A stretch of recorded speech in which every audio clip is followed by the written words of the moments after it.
Денеска сме тука во општина Берово да ја презентираме, односно да ја приближиме работата на Комисијата за спречување и заштита од дискриминација кон граѓаните на општина Берово, но секако и локалната самоуправа.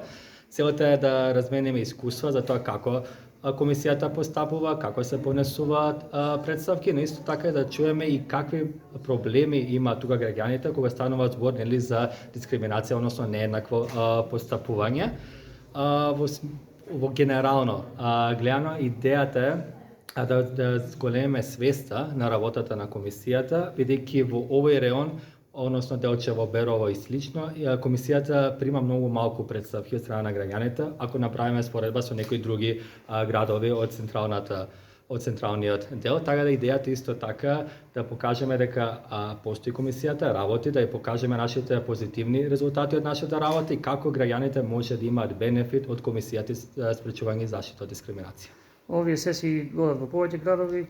Кој го реализира проектот, колку ќе трае оние генерали кои ни се потребни? Вакви отворени денови има повеќе испланирано. Ова е само еден дел од низата на отворени денови. До сега мислам дека имаме околу 20 на отворени денови низ различни градови. Претходно се имплементирани со поддршка на други организации. Конкретно овој отворен ден е поддржан од мисијата на ОПСЕ во Скопје.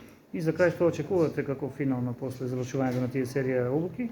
Како крајниот резултат, очекуваме граѓаните да бидат подобро запознаени со нашата работа, но исто така очекуваме и да добиеме голем број на представки до нас. Така беше случајот и во други градови, каде што после вакви отворени денови, односно отворен ден од овој тип, добивавме многу представки од страна на не само присутните што биле на настана, туку и блиски на присутните кои што потоа раскажале за нашата работа, односно ги запознале своите пријатели и роднини со тоа какви надлежности има Комисијата. И за крај, на што најмногу се во досегашни средби жалат дека се дискриминирани?